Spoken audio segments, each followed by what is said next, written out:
anyone remember this kid show? It was called Candle Cove, and I must have been 6 or 7. I never found reference to it anywhere, so I think it was on a local station around 1971 or 1972. I lived in Ironton at the time.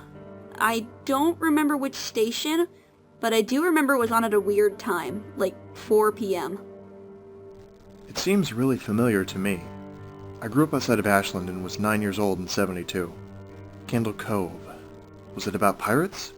I remember a pirate marionette at the mouth of a cave, talking to a little girl. Yes! Okay! I'm not crazy! I remember Pirate Percy. I was always kind of scared of him. He looked like he was built from parts of other dolls. Real low budget. His head was an old porcelain baby doll. Looked like an antique that didn't belong on the body. I don't remember what station this was. I don't think it was WTSF though. Sorry to resurrect this old thread, but I know exactly what show you mean, Skyshale. I think Candle Cove ran for only a couple months. In 71, not 72. I was 12 and I watched it a few times with my brother. It was Channel 58, whatever station that was. My mom would let me switch to it after the news. Let me see what I remember. It took place in Candle Cove, and it was about a little girl who imagined herself to be friends with pirates. The pirate ship was called the Laughing Stock, and Pirate Percy wasn't a very good pirate because he got scared too easily. And there was calliope music constantly playing. Don't remember the girl's name. Janice or Jade or something. Think it was Janice. Thank you, Jaren! Memories flooded back when you mentioned the Laughing Stock in Channel 58. I remember the bow of the ship was a wooden smiling face with the lower jaw submerged. It looked like he was swallowing the sea, and it had that awful Ed Wynn voice and laugh. I especially remember how jarring it was when they switched from the wooden plastic model to the foam puppet version of the head that talked. I remember now too. Do you remember this part, Skyshell? You have to go inside. Mike, I just got a chill reading that. Yes, I remember. That's what the ship always told Percy when there was a spooky place he had to go in, like a cave or a dark room where the treasure was. And the camera would push in on Laughingstock's face with each pause. You have to go inside. With his 2 eyes askew and that flopping foam jaw and the fishing line that opened and closed it. Just looked so cheap and awful. You guys remember the villain? He had a face that was just a handlebar mustache above really tall, narrow teeth. I honestly thought the villain was Pirate Percy. I was about 5 when the show was on. Ugh, nightmare fuel. That wasn't the villain. The puppet with the mustache. That was the villain's sidekick, Horace Horrible. He had a monocle too, but it was on top of the mustache. I used to think that meant he only had one eye. But yeah, the villain was another marionette, the Skin Taker. I can't believe what they let us watch back then. Jesus H. Christ, the Skin Taker. What kind of kid show were we watching? I seriously could not look at the screen when the Skin Taker showed up.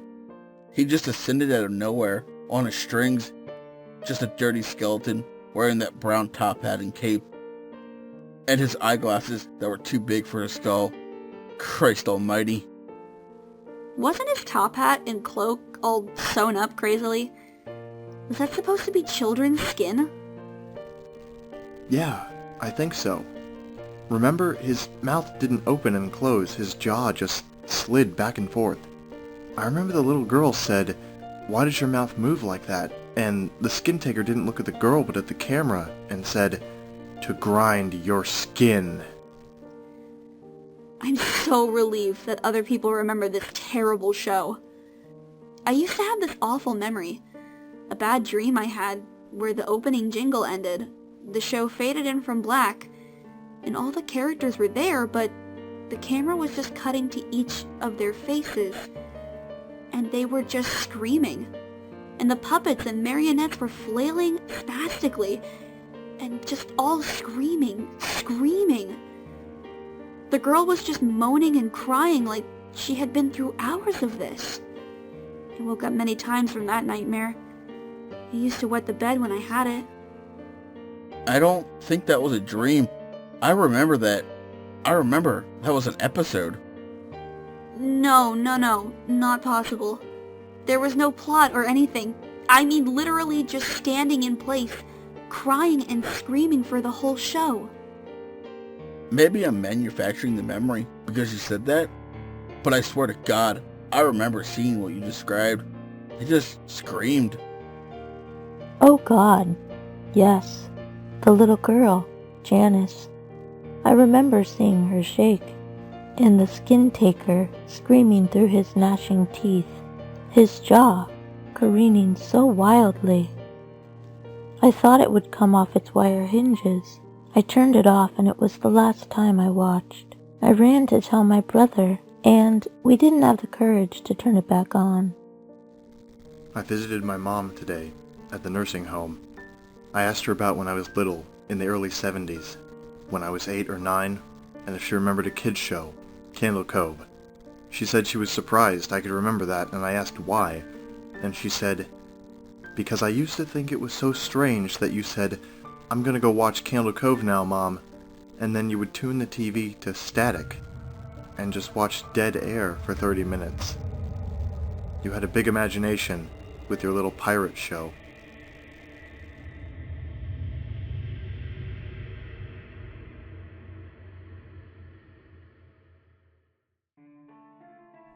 Occurring to the fact that most kiddie shows have turned out dead ends, one show, Candle Cove, has made an impact here.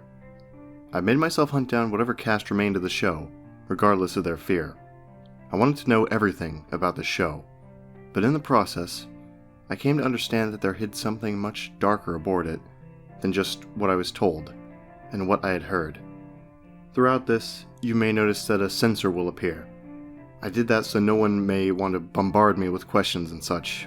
It's a privacy thing, and I'm sorry if I offended the readers or listeners.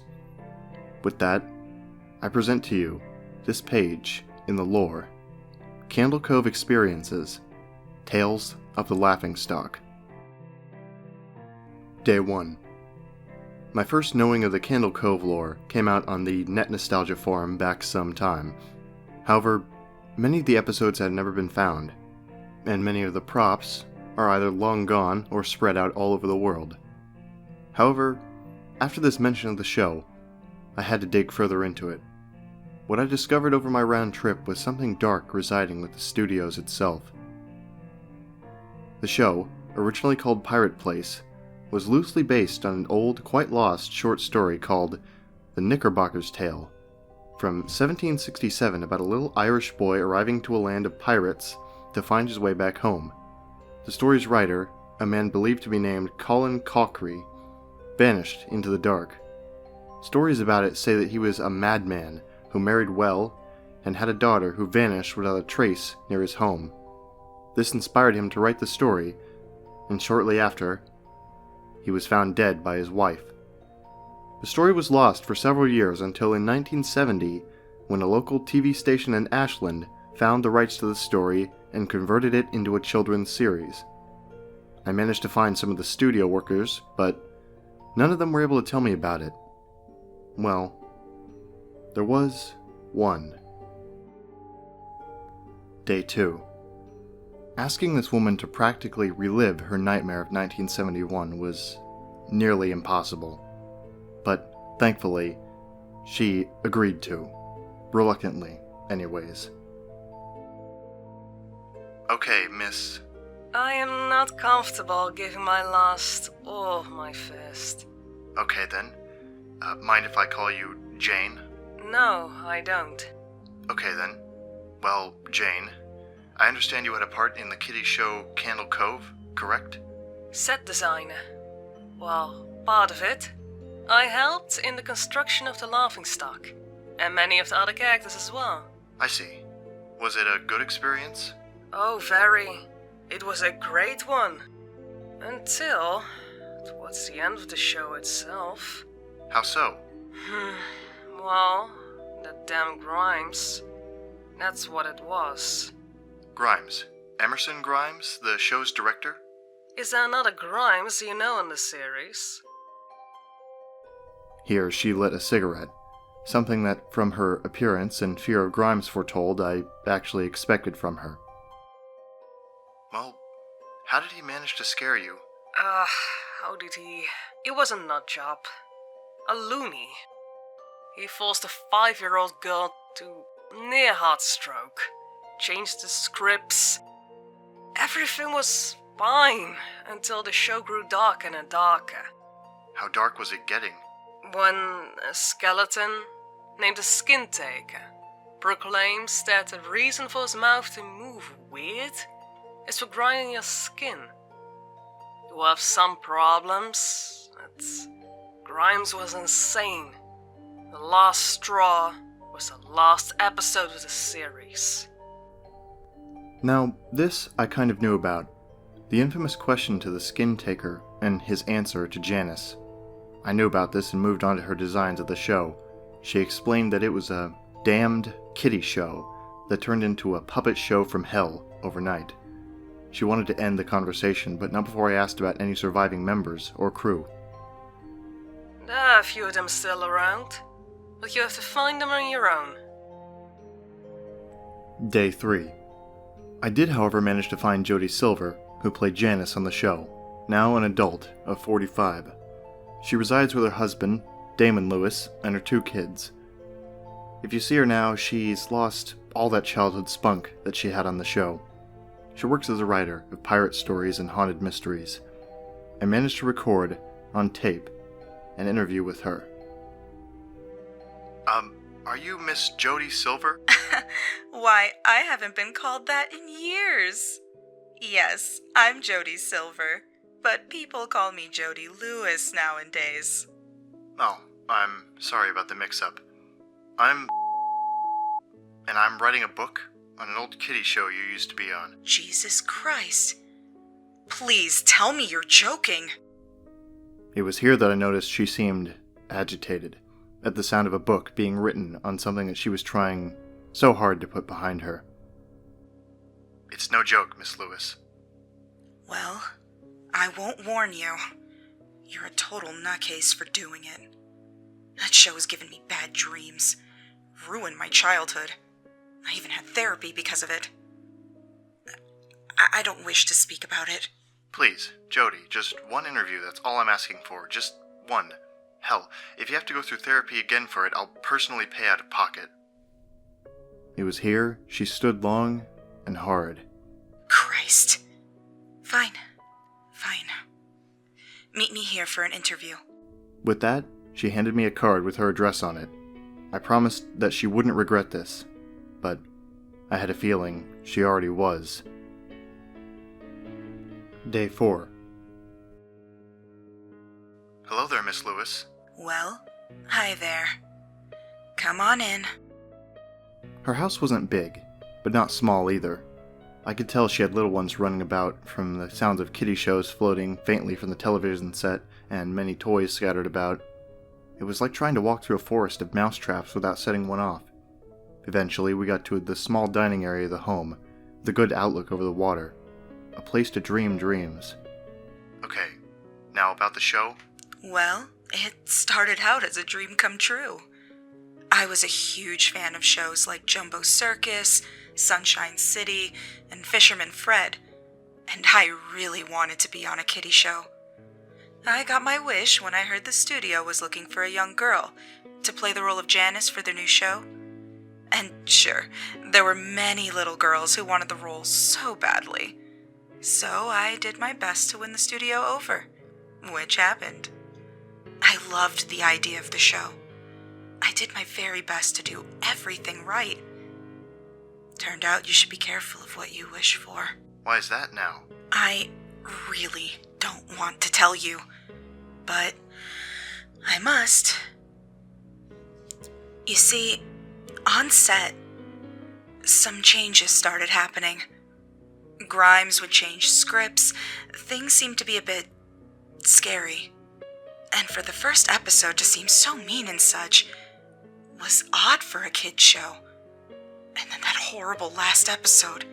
What episode? The last episode of the first season? Wow, you really need to brush up on your history of this. There were 2 seasons of the show, and the final episode of the second season was the worst ever. I tentatively and carefully asked her to tell me. Screams. Just screams. Everyone screaming, and that sick man Grimes destroying the sets. He told everyone to just scream, and loudly. Many did. It got to the point where one of the actors, the man who played the skin taker, started to bleed. He nearly choked on his own blood. I bawled my eyes out. It was there she started to cry, all these memories coming back to her. She asked me to stop, and I did. I explained that I was sorry to bring back all these memories. I never meant that as my intention. I remember the skin taker. He hung his head, tilted and low, his jaw hanging from one socket, parts of his arms torn off.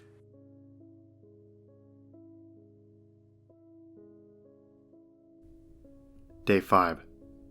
I left to go find Michael Collin when I came across a yard sale. I know, creepypasta-ish, right? I asked them about some old recorded tapes I saw, and they said they were mostly shows for their son when he was young. I noticed that some of them were from Candle Cove. Although they were very smudged and probably in horrible condition, I bought the videos from them anyway. Now, it's probably here where you would expect me to say that I popped in the tape and evil shit happened. Satan appeared threatening to rape my soul, and Pirate Percy came at me in a dream as a cannibalistic demon, something like a creepypasta-ish event, right? That's not the case, folks. I popped it in, and sure enough, static. But eventually it came on. Sure, it was jumpy, and it was a static juncture, but it was the show. It was an odd first show, being that Janice was made fun of so horribly, and that Percy would proclaim for her not to kill him. And the thought of kidnapping on the show was an odd tidbit to be in there. But it had to continue. Sadly, I didn't make it past episode 2. Day 8. There was a gap due to a break for a while. I pursued my interest in finding any contact with crew members or cast members aside from Jane and Jody. I managed to find a Mr. Walter Shea, who was a stagehand on the show. I managed to write this letter. Dear Mr. Shea, my name is and I'm writing a book entitled Candle Cove, Experiences, Tales of the Laughingstock. I'm interviewing whatever remaining crew and cast there are from the show. I was wondering if we could arrange a possible meeting with one another, or an actual interview. Of course, if that's alright with you, I can be contacted at the Nahoma Motel address. Thank you for your time.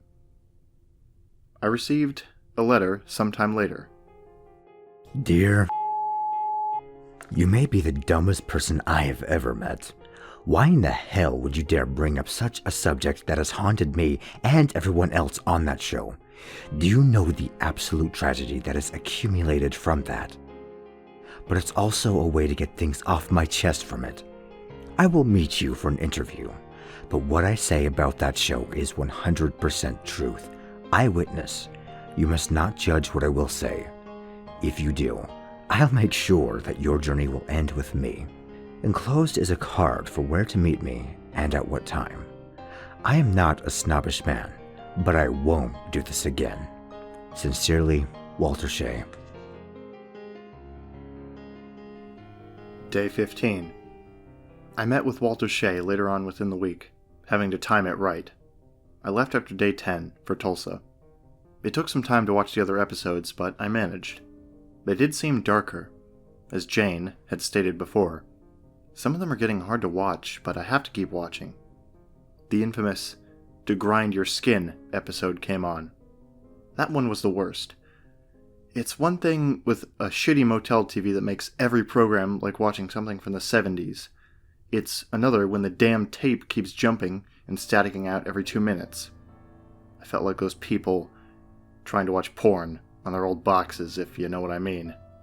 Scramblers. Anyhow, I got to meet him where he wanted. He came in on a wheelchair, explaining how he was paralyzed. Okay, now Mr. Shea, you said that you had information? Yeah, that whole damn show is a curse. What do you mean by that? You could only dream of what I mean. It's exactly how I said it. That show is a curse. I don't understand. Really, I don't. I broke my leg on that show when a damn ladder fell off and smashed on my leg after I fell.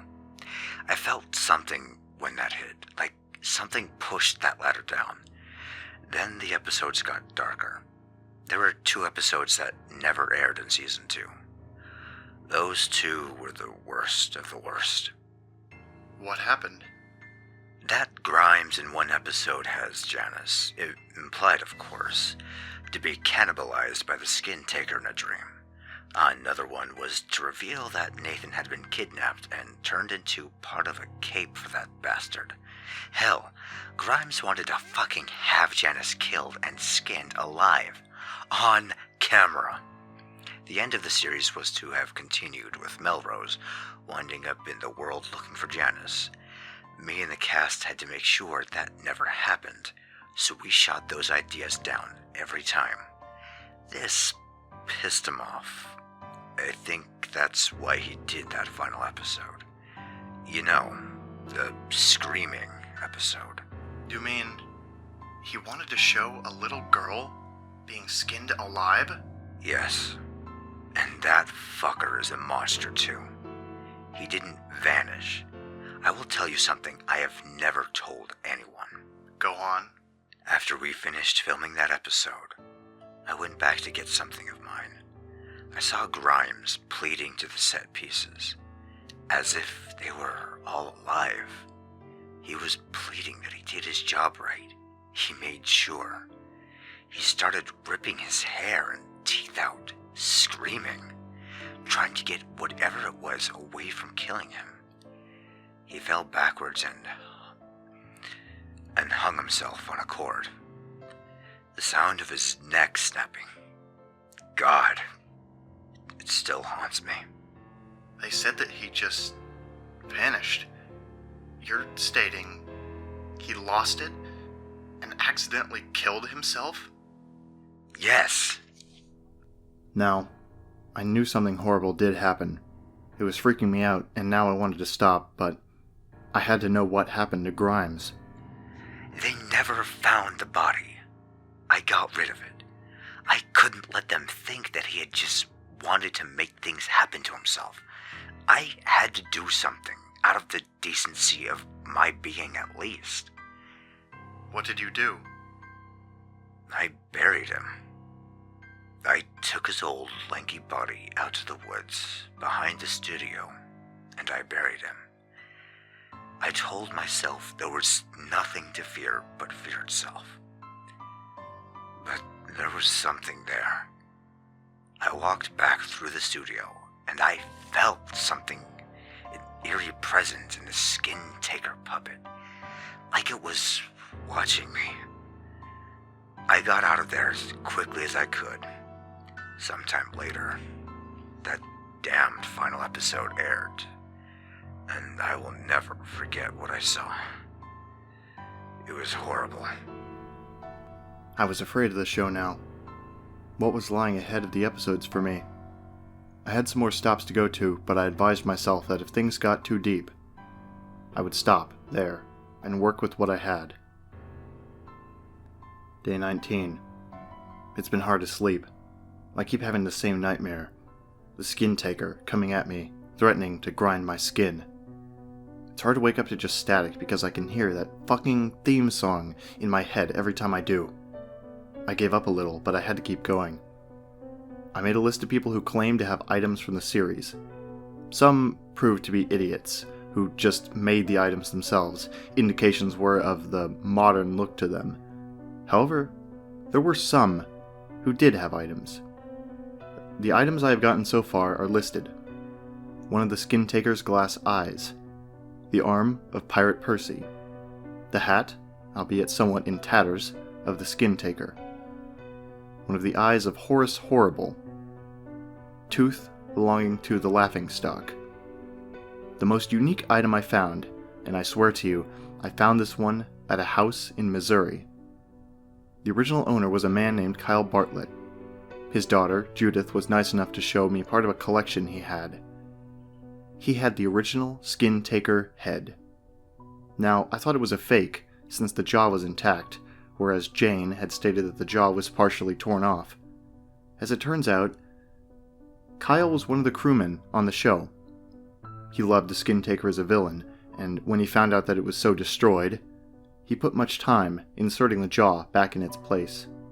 I asked to have it, but she denied that request. I did see that it was missing one eye and its famed hat. I brought these items back and put them inside by myself.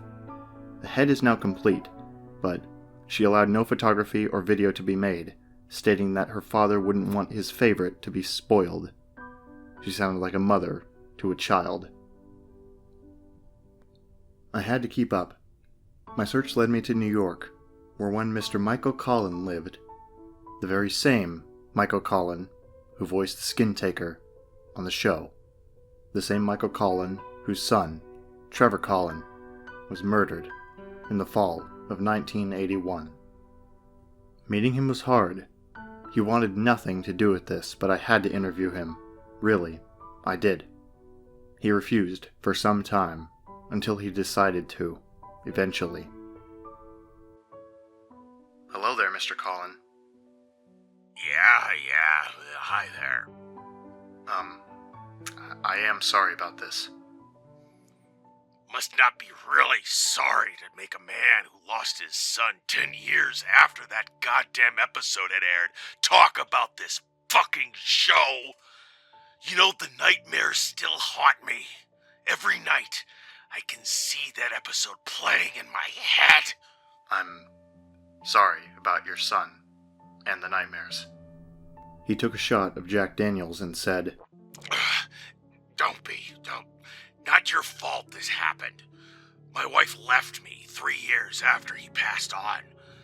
I had a dream that night, the very night it happened. It was the Skin Taker holding a knife, chasing him and brutally murdering him. It's odd that he was in a neighborhood where a local gang known as the Walking Skulls just so happened to be in, but they don't use knives in their crimes. So, it was someone else. I never knew that. Never asked me to tell you. And that damn episode screwed my voice up, which is why I sound so different than how I should. I'm sorry to hear that. Understand, you see. Grimes wanted the show to be dark. I thought he was nuts. I didn't want to do the grind your skin episode at all, since I read the damn script. He threatened to fire me, and I couldn't let that happen. I had a wife and a kid on the way. I couldn't lose work like that, so I did it, unfortunately. I see. What happened the night the last episode premiered? He sighed, took another shot of the Jack, and told me. After that damned episode, I got the hell out of there, went directly home to get all I could. I grabbed my wife and my infant son and got the hell out of town. I left that damn place with dignity and got to a nearby township. I had the misfortune to be in the hospital in time for that final fucking episode to air. I had no choice but to watch it. And I regret doing so. I'm so sorry to hear that. If you want to, I could leave here, or we could finish, if you'd like to. Sounds good. I'm sorry. I can't do this. I'm just sorry. I left him there, crying, actually regretting that I'd left him. I wish I hadn't. Day 27. I was reading a newspaper, and I skimmed the obituaries. I am unfortunate to say that Mr. Michael Cullen committed suicide some time ago. He shot himself in the head. He left a suicide note, and the NYPD stated that it was a letter to me. It had my name and address on it. Dear I'm sorry to announce that by the time you read this, I'll be gone. It's not your fault, but the dreams came back hard after the interview. It's much harder for me to deal with it, but last night's dream was the final straw. The skin taker came to me in that damned hat, stating that my son has a special place. I saw a part of my boy's face on the upper right side of the hat, looking at me with a glassy kind of stare. A single tear rolled down his face, and I heard him screaming in agony. It broke my heart. I can't take the dreams anymore. I can't handle it, and I want you to understand that you mustn't go on.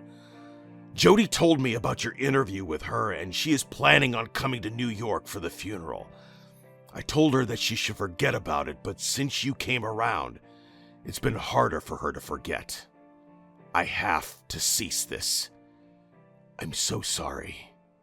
I really am. Sincerely, Michael Cullen. Because of this letter, the death of this man, and the nightmares I have trudged up, I'm ceasing this project and I'm going home. It's unfortunate to have to quit this, being that I was far, but it is the right thing to do. Day 30. My name was a close friend of mine, and he asked me to post here.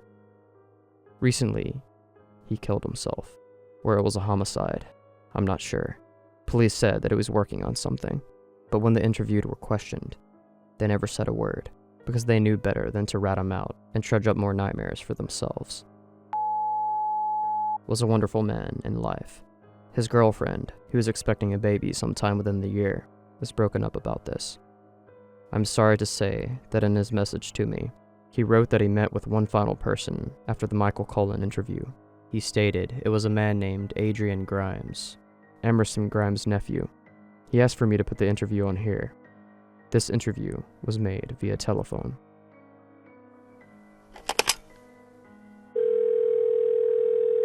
Is this Adrian Grimes? This is he. May I ask what this is about? This is about the show, Candle Cove? That show. Yes. Look, I don't know who this is, but my uncle's been dead for years. His body was never found, and I swear to you, if this is some prank, it's not funny. It's not a prank at all. I swear. Look, you want to know about that show? My uncle was a sick man. He told me about it, and I watched it. Now I will tell you that every single person that was on that show is in their own place on it.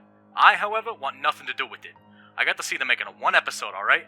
One episode. It never got aired, and I hope it never will either.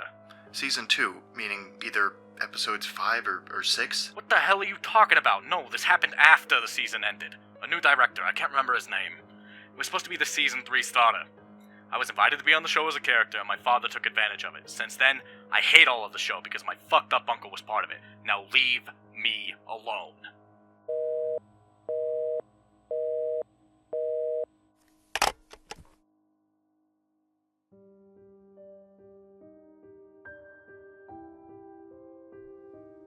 If you think about it, there are some things in this world that aren't meant to be scary, but most often they are. Take Candle Cove for instance. The guy who created the show seemed like he was trying to make an innocent enough children's show. Creepy, but innocent. I have a bit of a history with that damn show. here it is. June 24th, 2010. I'm trying to find out more about Candle Cove. I know it exists because I watched the first 3 episodes, but got bored after the 5th one. I heard that it was getting a new season, and I remember the show. I remembered it as The Pirate Show, and my parents thought it was weird that I would stay up until 5 in the morning, waiting for nothing but static to come on. I didn't know if they were messing with me or not, because Candle Cove is definitely not static. It's something more than that. Something terrible. June 25th, 2010. After writing that first entry, I decided to dig up some news about Candle Cove, possibly even find episodes. I was on the internet at about 12 midnight when I received a text message from somebody with a name like 01001101, etc., etc. This message said, when decoded from binary to text, meet me. Meet me? What did he mean, meet me? Was I supposed to meet whoever this was somewhere? I don't know. June 26, 2010. I found an episode of Candle Cove. It was from season 1, and it was at least the 5th episode.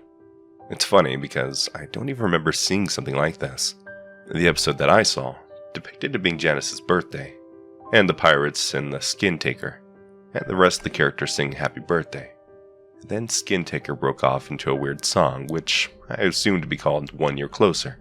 When he finished the song, all the puppets kind of stared at the camera, their eyes glassy. Then, out of nowhere, skeletons come out. Yes, you 4chan fans, you can literally say skeletons popped out. The scary thing about it was that the skeletons kept grabbing near Janice's breast area and touching her butt. June 27th, 2010. I've contacted someone I met over the internet who apparently watched Candle Cove when it was on TV. He told me to come to his house and interview him. At first I was weary, but then I realized it was Candle Cove we were going on to talk about. When I got there, I noticed his TV was immaculate, but that was most because he had nothing but a TV and a bed in his house. It looked like he didn't have any food in the house either. When I was asking him questions, he kept staring off into space. It took me seconds, sometimes even minutes, to get him to come back to Earth and keep talking to me. When I brought up the Skin Taker, he just screamed and fell over, unconscious. I tapped him, but it seemed as if he wouldn't wake up for hours. After that might sound creepy, but I'm doing anything to find anything about Candle Cove. Went upstairs to search his room for anything that had absolutely anything to do with that damn show. I found concept art. I could barely even tell what it was. There was also a note that I'll read from the guy who lived across the street from me when I was younger, who I will describe better in the next entry. But for now, I need to get some rest. June 30th, 2010. Wow, I slept for nearly 4 days. I don't even remember doing that. Even I remember some dreams that I had during the 4-day period thingy. Skin Taker was chasing me down a long dark hallway as other villains from the show came around corners. First there was Horace Horrible, then Milo, then something terrible I thought I'd never see again. He was tall and he was dressed like a normal man, but he was also decaying terribly, and I could literally smell his terrible, burning flesh as he stumbled around the corner. The man was some strange old guy who lived on my street when I was 10, who would sometimes go onto my lawn when my parents were at home, and stare in through my window. I remember his house burning down about 2 years later when I was home alone. Apparently it was suicide. I don't really know what made him burn his house down, but I feel I must go into this house tomorrow to look for clues. Oh yeah, I almost forgot. Here's the note that I found at the man's house. Dear Lucille, I don't know how much longer I can take this. The nightmares are becoming more frequent, more disturbing. Most of them are of him, but all of them have the same picture of the kid who lives across from me, with his eyes gouged out. If only there was a way I could warn him about the damn Candle Cove show before it's too late. Sincerely, Bill. June 31st, 2010. What I saw in that house will most likely not let me sleep for days, maybe even years. The house was nothing but a patch of dirt now, but I dug into the dirt as soon as I hit something. The material scraped against my fingernails. As I took the packed dirt off the top of it, it was a note. It reads, "Percy was a pirate. He was the greatest one around. Percy was a pirate. He never wore a frown. Until one day Mr. Skintaker came to town. He took all the childrens down to his workshop, where he could chop and sew skin to his new cape, always looking for new children to rape. This is getting disturbing." July 1st, 2010. I'm regretting getting involved in this. Every time I get home from school, I swear I can hear screams of those poor children. Their skin ripping from their flesh, being taken off their bones and stuck onto the skeleton man's cape. I'm ending this for now, and I thank everyone who helped me for the help. I don't know what I'll do after this. Maybe I'll even destroy the notebook, but one thing's for sure. I'll never search for that damn show at all, ever again.